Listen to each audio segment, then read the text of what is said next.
We're here at the Rolling Plains Quail Research Ranch in the very southernmost pasture called Lucy.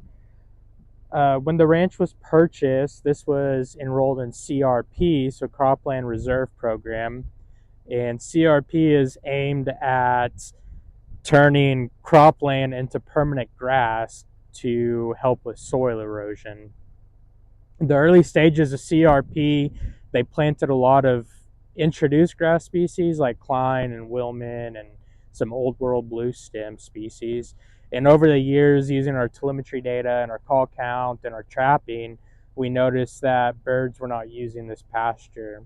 So with the help of Texas Parks and Wildlife, we enrolled in what's called the PUB program, Pastures for Upland Birds.